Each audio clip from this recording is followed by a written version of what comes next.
going into our 5 new T-Dolls. Now, I've never played with these T-Dolls, and these are only at a glance of my own personal opinion about each and every one of these T-Dolls. So let's go forward with XM8, our new 4-star AR. She has an anti-personal grenade.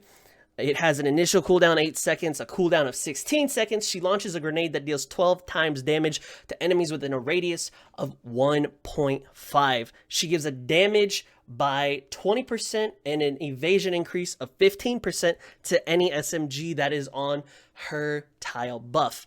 Now, when I looked at this, I said, man, this, I was like, at first I was like, okay, was the anti-personal grenade the grenade that sucks, or was it something else? So I went and checked, and I said, okay, no, this is actually a good one, because Sopmod has the same skill. And I was like, okay, well, how do these dolls differ?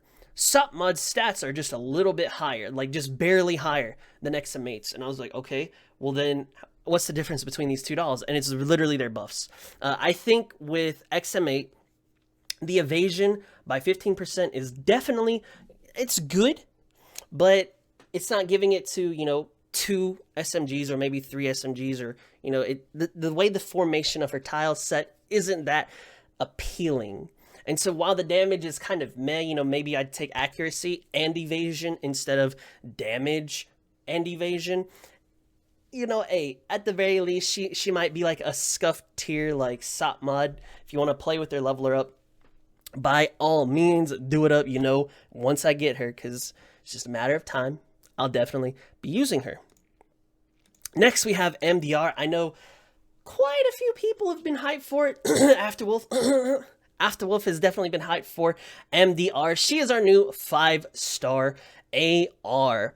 She does have quite a unique skill, so let's go ahead and go over that. It is the Danger Sniffer.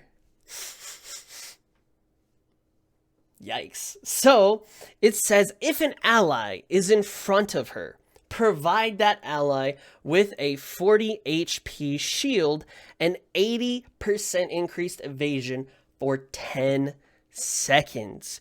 If no ally is in front of her, increase her damage by 45% and her own rate of fire by 22% for 10 seconds. So basically, if she has an SMG or just literally anybody that is standing in front of her, she will provide them with a shield. So that's going to be pretty nice for your SMGs. Now, later down the road, I'm just going to tell you this right now. Mixed teams are 100% a thing. Putting a shield onto someone who can potentially give themselves a shield may be a thing. You never know. But this is definitely an attractive little feature to her skill. I would not overlook. On top of that, if you say, hey, I think that I can get better, damage off of her and buff her as the main damage dealer, you put her where nobody's in front of her, she's going to increase her own damage, and she is going to pump out some damages. Her skill, or her tile buff formation, it's honestly, I believe it's like G36's. It's not that bad. You're actually being able to buff both of your SMGs. But the only thing that's a little unfortunate is you're going to be giving them damage by 25% increase and accuracy by 65%. Now, you can definitely put that on someone like, let's say, a Shrimp, or let's say a CMS, or someone who's going to do damage. You could definitely put that on them. Maybe a Vector as well.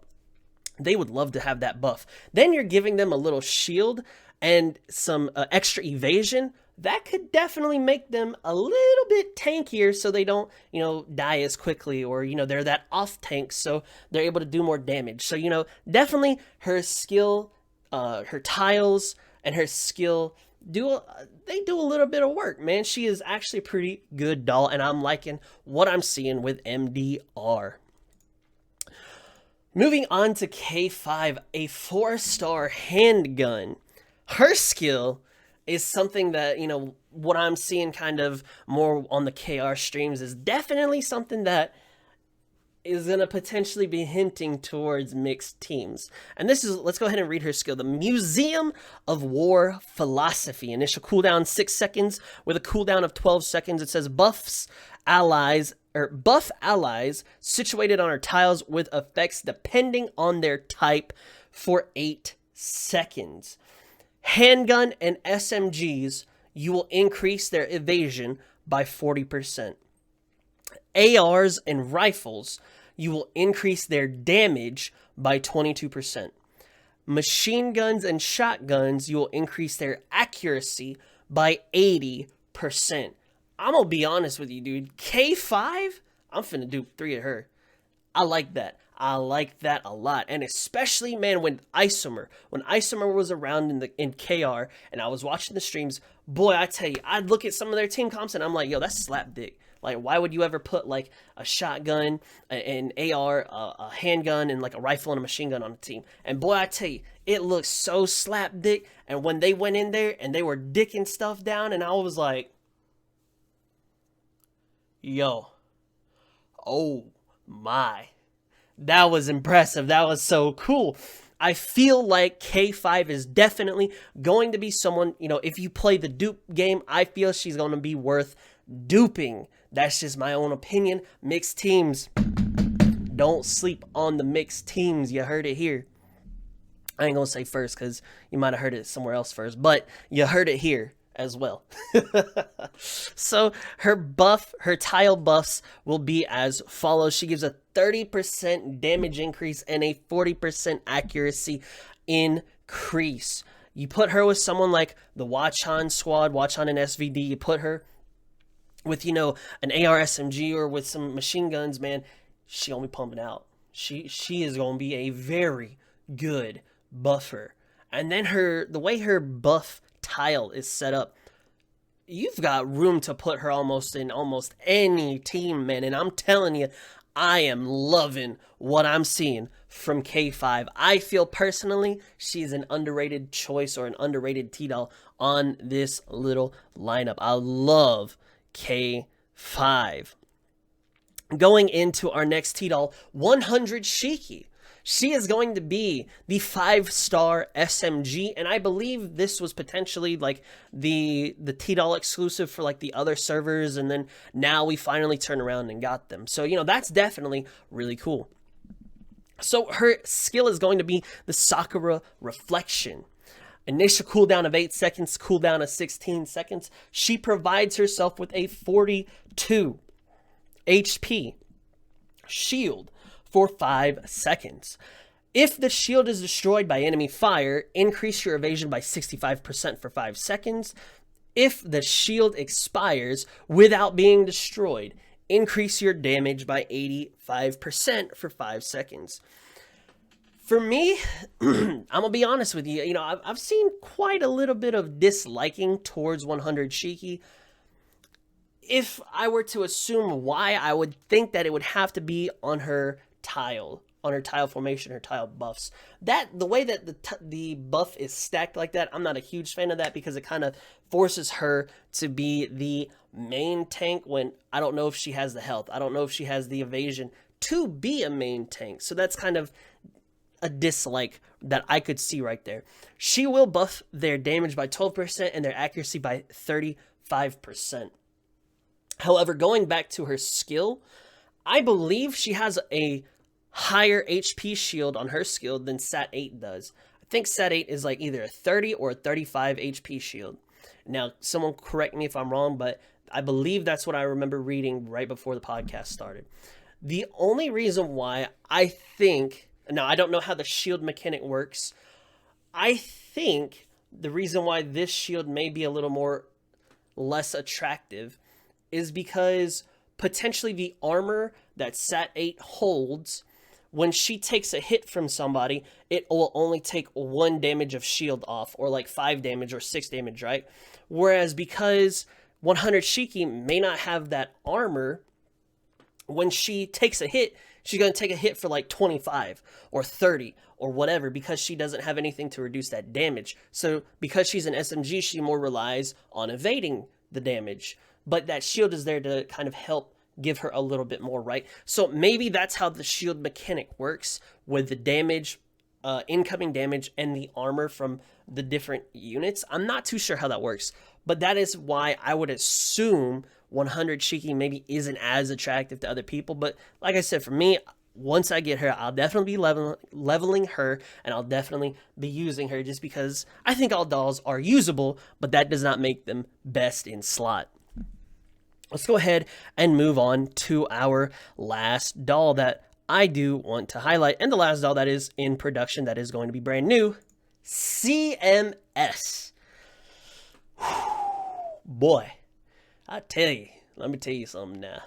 So I actually went to my KR sensei and I was like, hey, can you give me some advice on CMS? What do you think about CMS?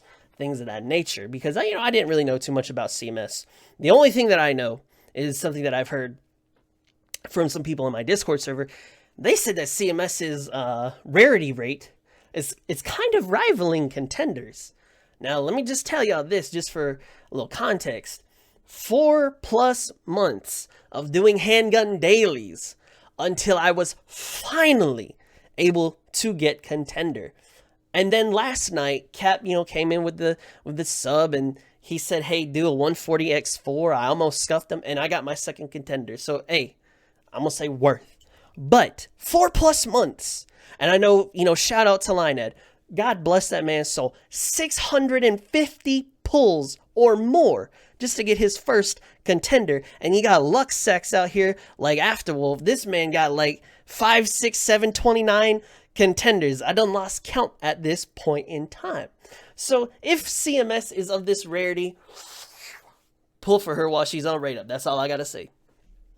Let's go ahead and take a look at her skill and her buffs. So her skill is going to be quite unique. It's an initial cooldown of 1 second, and it is a cooldown of 1 second.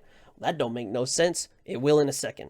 So it says, press the skill to switch between different ammo types with different effects.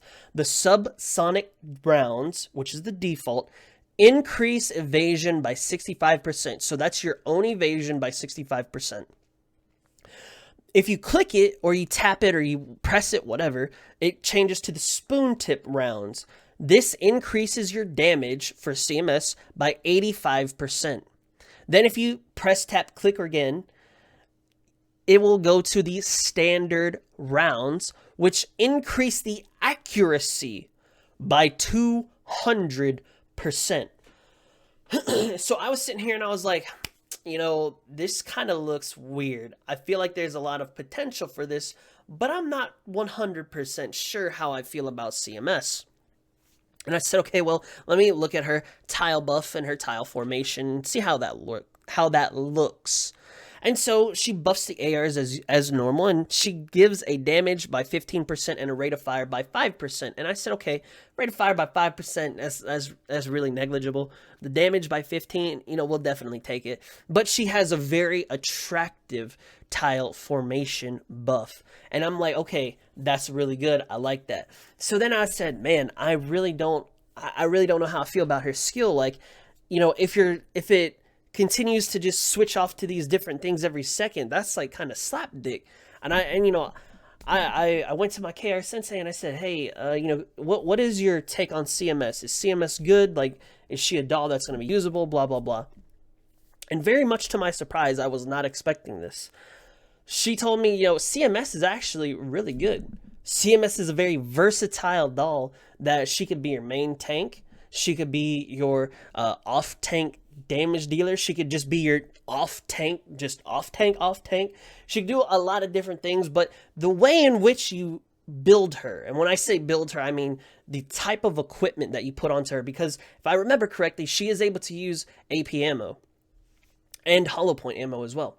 So she can use 2 different types of ammo. So the way that you build her, whether you put a TXO or an X exoskeleton or an AP ammo or HP ammo, and where you decide to put her, is she going to be your main tank? Is she going to be your off tank? And then on top of all that, the type of buffs that you're giving to her. Will you give her evasion buffs? Will you give her accuracy buffs? Will you give her damage buffs? These types of things are the questions that you have to ask yourself of how do you personally want to play with CMS? Do you have somebody else that can be your main tank? Cool, she could be your off damage. Do you have somebody that can be your off damage? Cool, she could be your main tank. CMS is definitely a very versatile doll. I can see why. And it is someone that I am very much looking forward to attempting to get. And if I get her, I will be extremely happy. Now, the one I guess what would you rather say, piece of advice, or the one warning, or the one, I guess, detail that my KR sensei told me was, hey, when you use CMS, make her skill default, because you have to choose which skill that you use. Because if it's continually cycling through, it's going to be no good. Because now you're going to be, 1 second you'll have, all this evasion. 1 second you'll have this damage. 1 second you'll have accuracy. That ain't how you want to play it. Build CMS, build a team around her, or build her as part of another team. Let her skill go to the one that it needs to be on and leave it there. You need to manually change her skill, and that is the hint or the piece of advice that I was, piece of detail that I was left with when it came down to CMS. So as you can tell, the two dolls that I'm very most looking forward to, CMS and K5. The rate up will not be when the dolls drop. It will be at the weekend following. So the 20th until like the Saturday and Sunday, basically.